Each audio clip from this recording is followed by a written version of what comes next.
And it was kind of amazing, and then I had been funding cancer research for, at that point, more than 20 years. None of my relatives had successfully beat cancer. What could I do that was different? I'm great today. It's 9 years later. And I have embraced both Western and Eastern medicine. And I give all of them credit for my success. Who would have thought that Mike Milken would be a new best friend, or at least an inspirational ally, to every woman who has ever urged to no avail her husband, lover, son, or brother to get tested, to take better care, to slow down, de-stress just a little, and of course to eat healthier. Well, if your man won't listen to you, he just might listen to Mike. Mike Milken, next on Celebrity Angels, talks about cancer, finding a cure, and his own healthy lifestyle.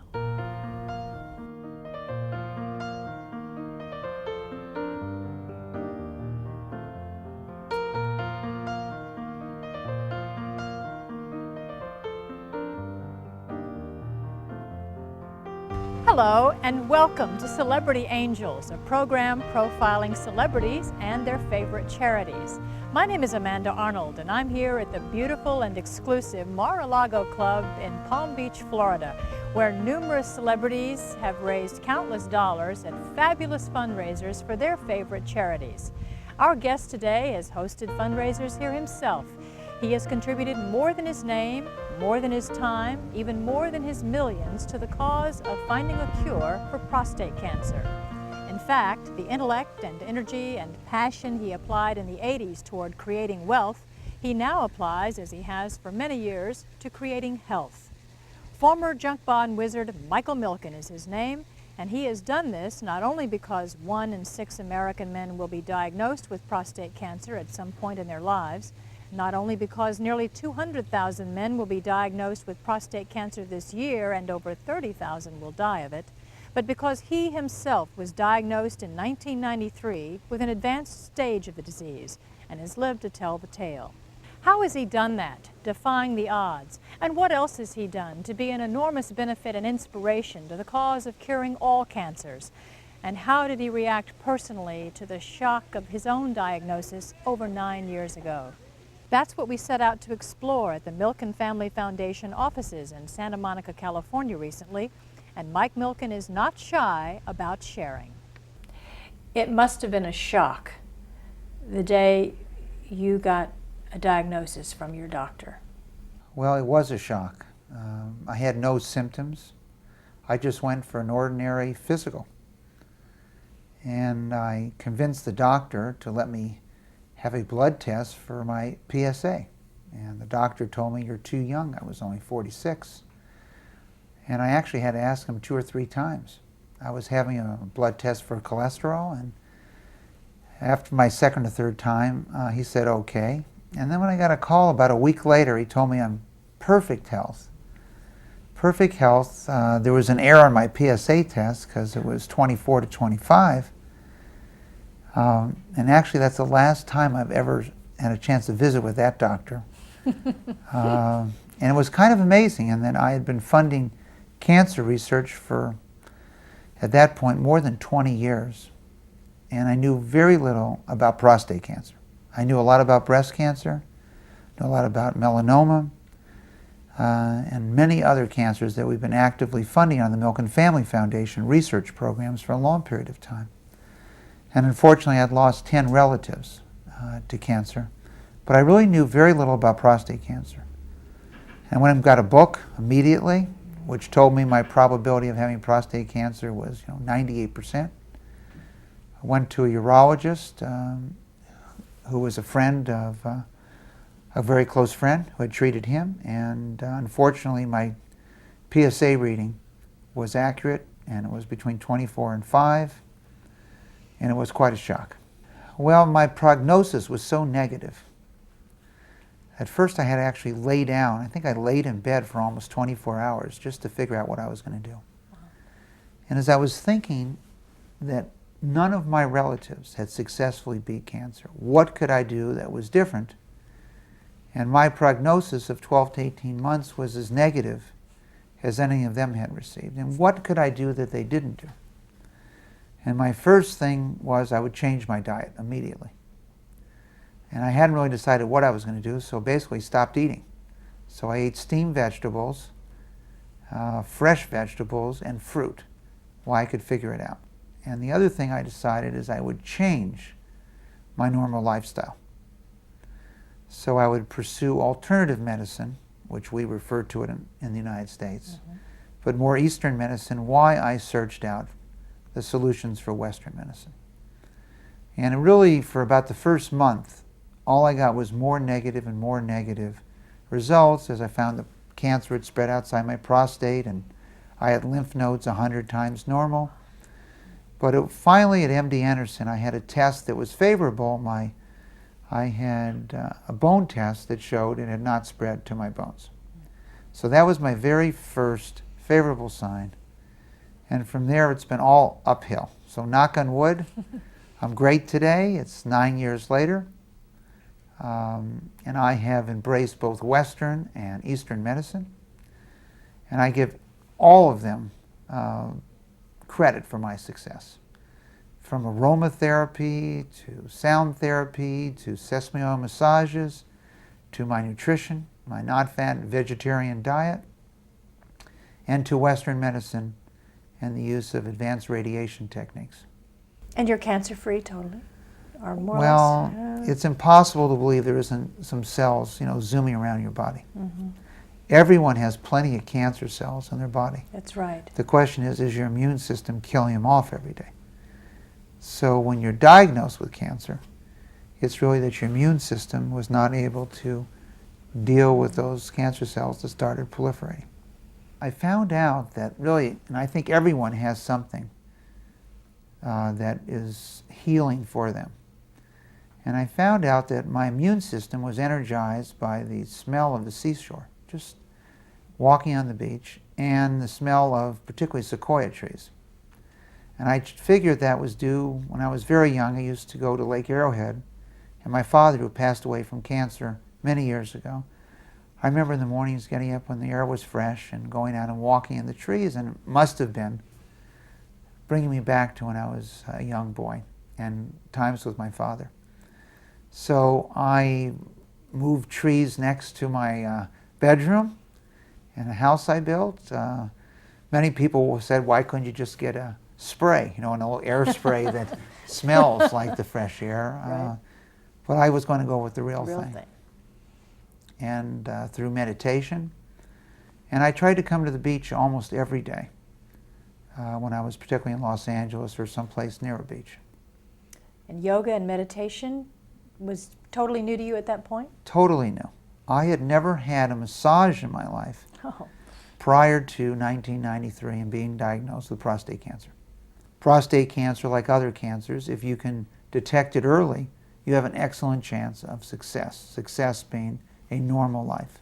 However, you were not detected early. No, I was not. You were advanced case at that point. That is correct. I did not detect it early. I never had a PSA test.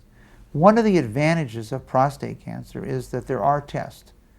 A simple blood test is a measure of potential for prostate cancer, and a digital rectal exam, which is no big deal.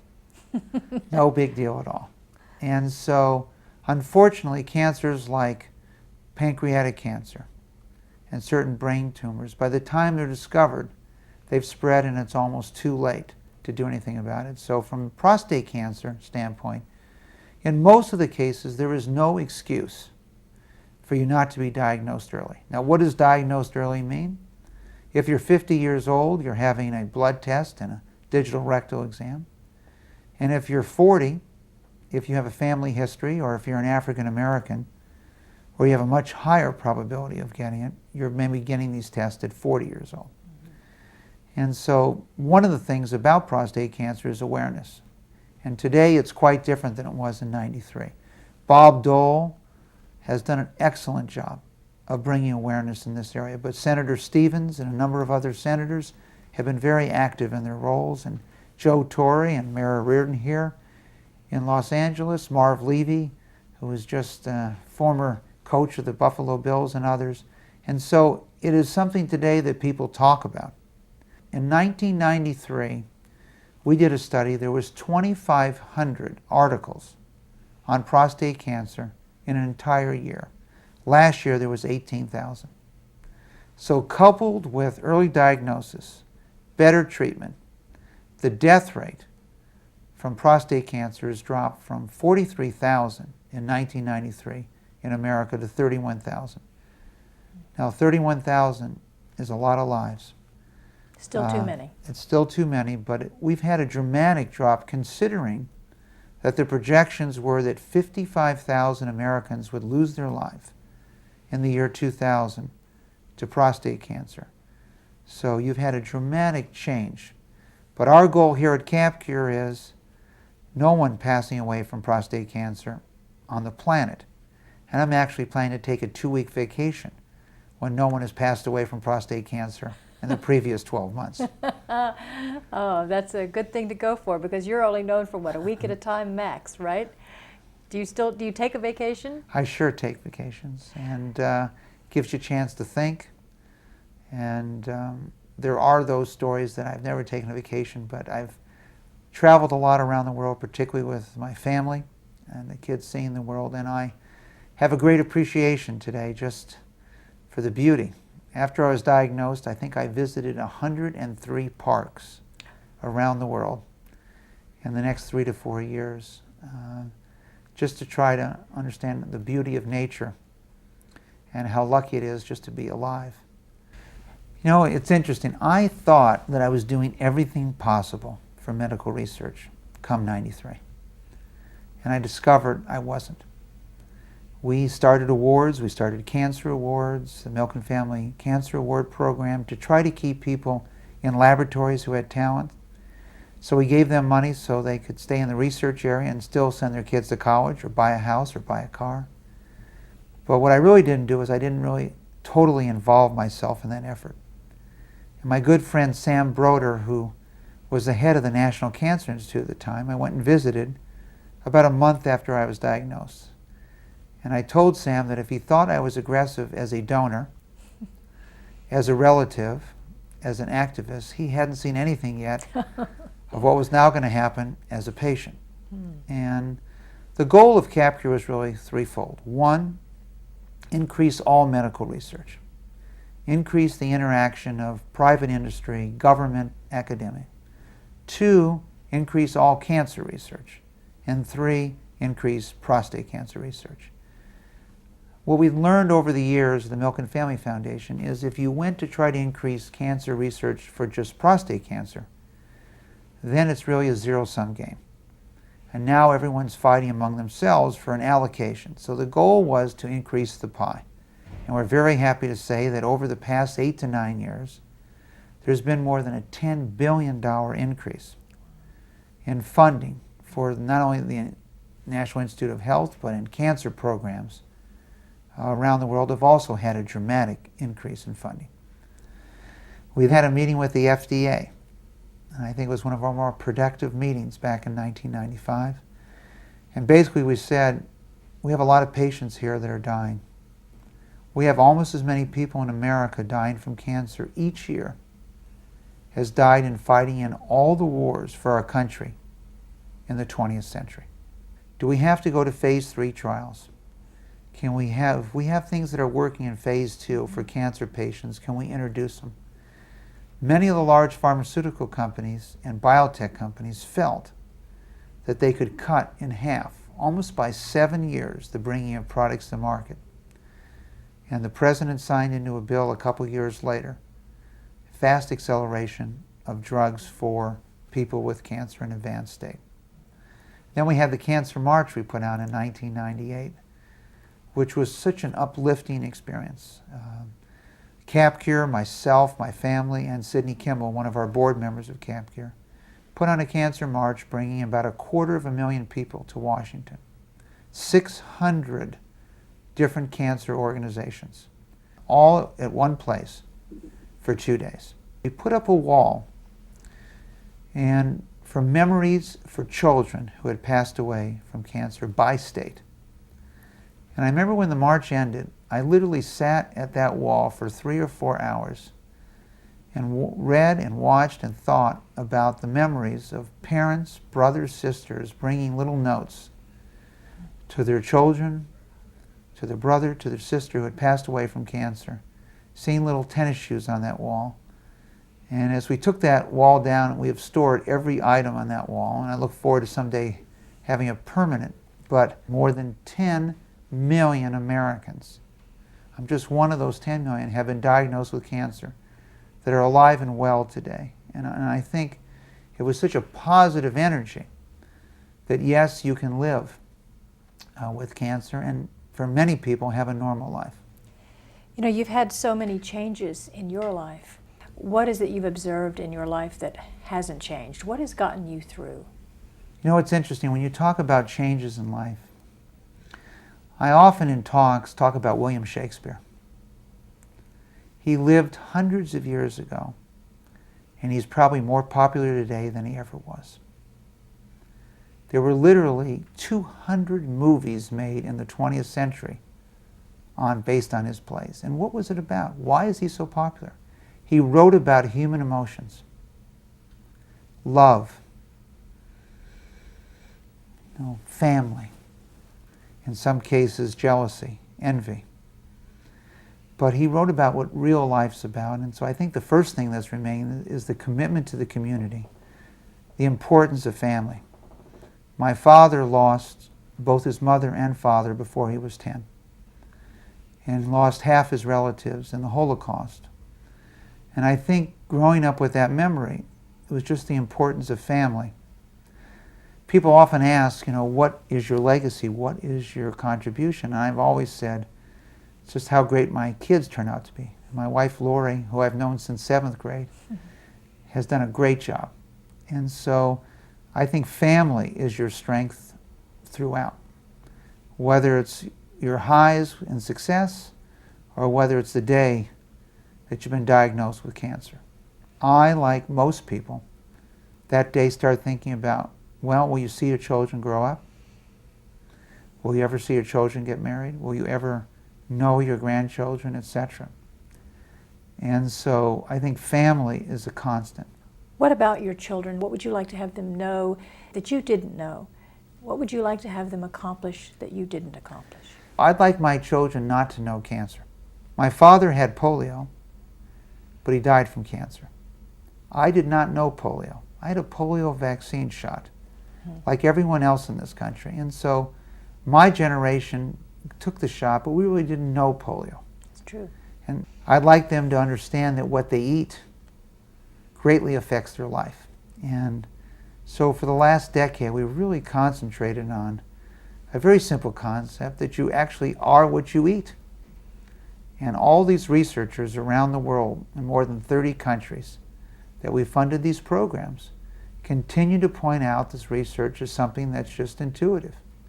There's some relationship between what you eat and your health. So I try to figure out, boy, I sure loved Caesar salad. Could we make a Caesar salad that was low in fat, low in calories, and in fact use soy or tofu in it, that tasted the same, smelled the same as a regular Caesar salad?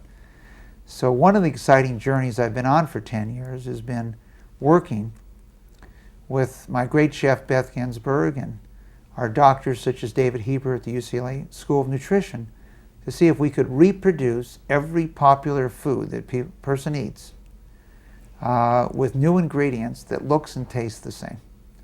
And it's been an exciting journey over the last 10 years, and we're very happy that I can have chocolate pudding and brownies and spaghetti bolognese and lasagna and even Philadelphia cheesesteaks today. Wow, the simple pleasures of life.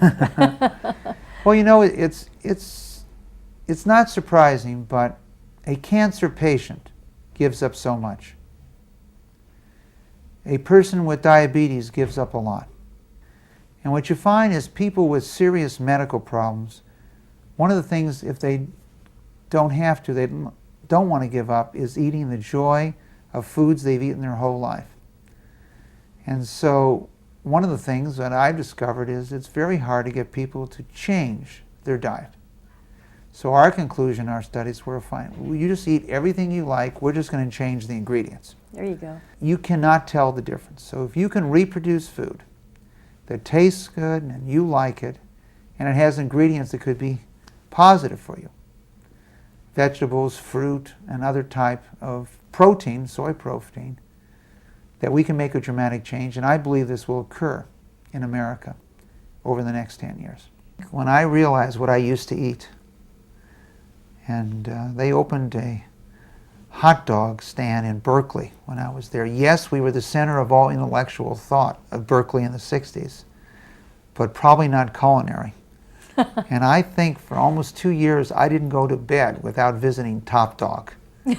So all those hot dogs I ate, I was not doing myself, any good at that point in time. And you accumulate the stress over the years and the lifestyle and the other things that... 20 years of eating on the trading desk. And, standing up. There's an Indian saying, better to eat a stone sitting down than your meal standing up. Your love of food shows up in your cookbooks, but you have a couple of recipes that are your faves. They're all actually my favorite. They wouldn't be in the cookbook. One of the things great about the Caesar salad in our cookbook here is it has about 1/50 of the fat and about 10% of the calories. You would have to eat 70 Caesar salads to gain 1 pound. 70. Now, assuming you use some energy in chewing, you might never be able to gain weight and eat these Caesar salads from that standpoint. Well, so it's been great. It's great. And you said that chocolate pudding is just to live for. It's fantastic. That's great. Just to be able to have those foods again. Nutrition is obviously one thing. What can people do for themselves to take better care? I think men have been very passive when it comes to medical issues. Mm-hmm. Women are much more active. In fact, even today, if I speak to a group of 100 people, if there's 10 women and 90 men, the women will ask at least half the questions. That's right. And so men have been very fatalistic. They're either living or they're dying. If they're diagnosed with a serious disease, it's over. And so I think one of the messages, whether it's Arnold Palmer, or whether it's Joe Torre or Jim Colbert, that's been fantastic, is how active these men and how successful they are after they've had prostate cancer. And so I think getting involved in your own treatment, yes, you can go to the CapCure website, capcure.org, and find out a lot of things.